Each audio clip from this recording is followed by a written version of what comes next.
Hai, Assalamualaikum warahmatullahi wabarakatuh. Saya Syahrifal Putra, CPP dari SMA Negeri 19 Medan. Pada kali ini saya akan mencoba untuk memaparkan apa itu hakikat pendidikan yang memerdekakan. Menurut Bapak Pendidikan kita, Ki Hajar Dewantara, beliau berulang kali menekankan apa yang disebutnya kemerdekaan dalam belajar. Dari berbagai literatur, gagasan ini boleh jadi bermula karena pria bernama Surwadi Suryadiningrat itu menolak betul praktik pendidikan yang mengandalkan kekerasan dan berjuang menyebarkan konsep pendidikan ala taman siswa. Jadi pada prinsipnya pendidikan yang memerdekakan itu pendidikan yang jauh dari kata kekerasan. Ketika kita mendidik dengan keras, berarti kita sama dengan penjajah-penjajah baru di zaman milenial sekarang. Maka makna kemerdekaan belajar yang diusungkan Ki Hajar Dewantara yakni bagaimana membentuk manusia harus dimulai dari mengembangkan bakat, potensi, dan talentanya. Jadi yang punya kehendak itu siswanya, bukan gurunya. Yang memaksakan kamu harus jadi hijau, harus jadi merah, bukan gurunya, tapi yang menghendaki sesuatu itu harus siswanya. Untuk itu kemudian timbullah Tutwuri Handayani. Turi Handayani berarti mendorong dan menguatkan. Namun cara mendorong dan memberi kekuatan belajar tidak boleh sembarangan. Rentang kendali harus tetap ada agar asa menjadi manusia tetap terjaga. Maka oleh karena itu disinilah perlu hati-hatinya seorang guru.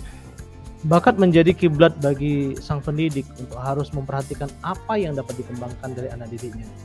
Jeli menelisik kebutuhan anak, mana yang harus didorong dan apa yang harus dikuatkan, mana yang harus kita tebalkan. Anak bukanlah kertas kosong, tapi gurulah yang menebalkan garis-garisnya. Begitu kata Ki Hajar Dewantara. Nah, guna memenuhi kebutuhan pengembangan bakat, kata dia, anak didik harus merasa merdeka. Dan merdeka dimaksud bukan bermakna mutlak. Merdeka di sini harus mementingkan juga kemerdekaan orang lain. Bukan berarti merdeka bebas mengusik orang lain, tapi bagaimana kita bisa tertib, namun kita tetap harus menjaga ketertiban.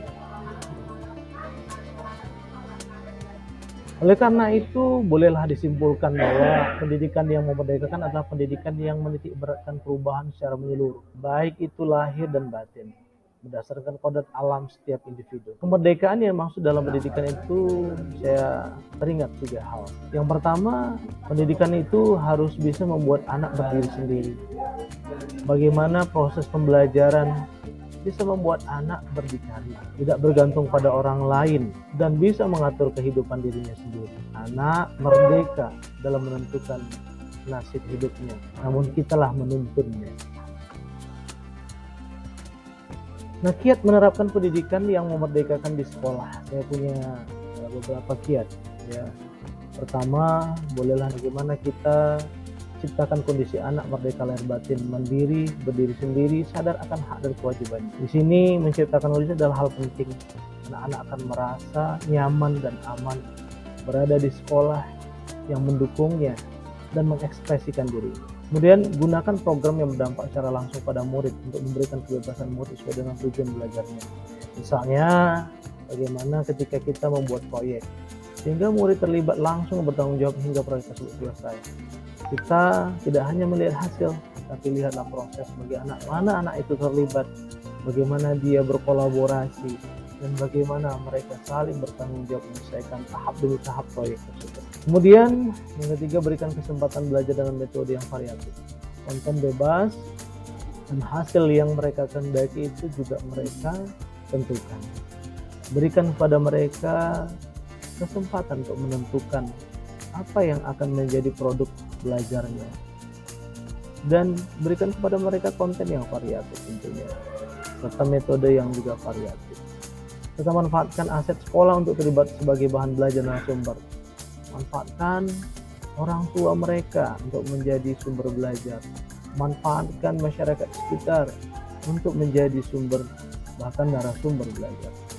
Oleh karena itu, di sini kita berikan kesempatan kepada mereka untuk dapat bisa menjadi sumber juga, dan juga dapat berbagi antar sesama. Kemudian ciptakan ekosistem sekolah yang aman dan nyaman agar murid berekspresi dengan dirinya dan tujuan belajar yang telah mereka buat. Oleh karena itu, ekosistem sekolah akan membantu mereka menjadi anak yang merdeka dalam belajar. Sampai jumpa di berikutnya, mudah-mudahan bermanfaat.